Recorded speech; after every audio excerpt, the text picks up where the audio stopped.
La vida y el ministerio de Jesús. En los comienzos de su ministerio público, Jesús viajó a Nazaret, en la región de Galilea. Esta era su ciudad natal, y la gente local ya había oído hablar de su obra y sus milagros. Como era su costumbre, Jesús asistió a los servicios del sábado en la sinagoga.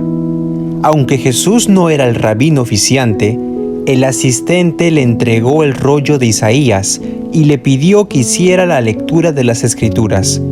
Jesús leyó Isaías capítulo 61, versículo 1 y 2. Leyendo Lucas capítulo 4 del 16 al 19 y comparándolo con Isaías 61, 1 y 2, al igual que Lucas capítulo 7 versículo 19 al 23, ¿por qué crees que Jesús escogió este pasaje específico? ¿Por qué estos versículos de Isaías se consideraban mesiánicos? ¿Qué revelaban acerca de la obra del Mesías? En esa misma hora sanó a muchos de enfermedades y plagas y de espíritus malos, y a muchos ciegos les dio la vista. Y respondiendo Jesús les dijo: Id, haced saber a Juan lo que habéis visto y oído. Los ciegos ven, los cojos andan, los leprosos son limpiados, los sordos oyen, los muertos son resucitados, y a los pobres es anunciado el Evangelio. Y bienaventurado es aquel que no halle tropiezo en mí. Entonces, ¿por qué Jesús escogió estos pasajes en específico? Porque Isaías 61, 1 y 2 describía en qué iba a consistir el ministerio de Jesús durante su periodo de estadía en esta tierra. La segunda pregunta es, ¿por qué estos versículos de Isaías se consideraban mesiánicos? Mesiánicos viene de la palabra Mesías, y profetizado antes del nacimiento de Jesús estaban los profetas que anunciaron hace muchos años de la aparición de un Salvador, de la aparición del Mesías. Mesías quiere decir Salvador enviado por Dios, y justamente fue Jesús quien fue el enviado de Dios para salvar a todos los que nos hemos perdido. La tercera pregunta dice, ¿qué revelan acerca de la obra del Mesías?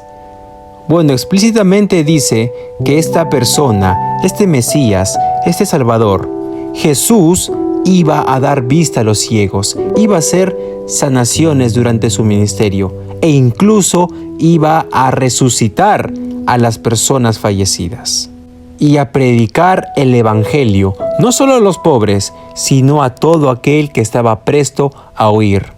Ahora, ¿por qué se hace énfasis en que se iba a predicar a los pobres? Puesto que en esos tiempos a estas personas de bajos recursos se las ignoraba. Pero Jesús nunca ignora a las personas. Jesús no ve el estatus social que pueda tener una persona.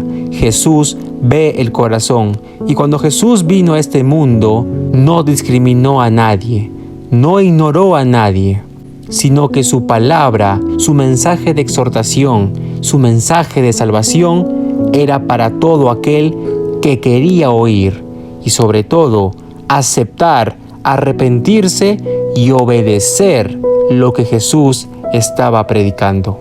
Ahora, como los dirigentes religiosos aparentemente habían pasado por alto las profecías que hablaban de un Mesías sufriente y habían aplicado mal las que apuntaban a la gloria de su segunda venida, lo que debería servirnos como recordatorio de la importancia de entender realmente la profecía.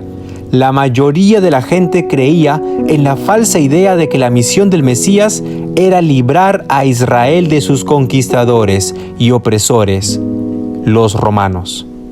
Pensar que la declaración de misión del Mesías provenía de Isaías 61, 1 y 2 debió de haber sido un verdadero shock. Los pobres generalmente eran menospreciados por funcionarios inescrupulosos como los recaudadores de impuestos, los comerciantes e incluso sus propios vecinos. Comúnmente se pensaba que la pobreza era una maldición de Dios y que ellos mismos tenían la culpa de su infortunio. Con esta mentalidad, eran pocos los que se preocupaban por los pobres y su situación miserable. Sin embargo, El amor de Jesús por los pobres fue una de las mayores evidencias de su mesianismo, como lo demuestra la forma en que Jesús respondió la pregunta de Juan el Bautista acerca de si él era el Mesías. Mateo 11, versículo 1 al 6, dice lo siguiente: Cuando Jesús terminó de dar instrucciones a sus 12 discípulos, se fue de allí a enseñar y a predicar en las ciudades de ellos.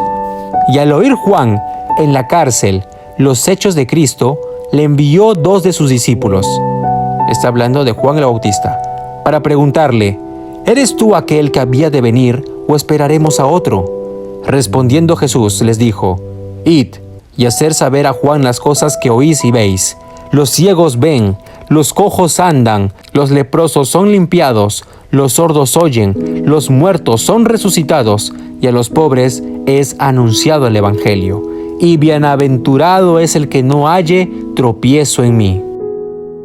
La página 186 del Deseado de todas las gentes dice: como los discípulos del Salvador, Juan el Bautista no comprendía la naturaleza del reino de Cristo. Esperaba que Jesús ocupara el trono de David, y como pasaba el tiempo y el Salvador no asumía la autoridad real, Juan estaba perplejo y perturbado. Santiago 1:27 dice: la religión pura y sin mancha ante Dios el Padre es esta: visitar a los huérfanos y a las viudas en sus tribulaciones, y guardarse sin mancha de este mundo. La pregunta es la siguiente: ¿cómo debería ayudarnos este versículo a establecer nuestras prioridades religiosas?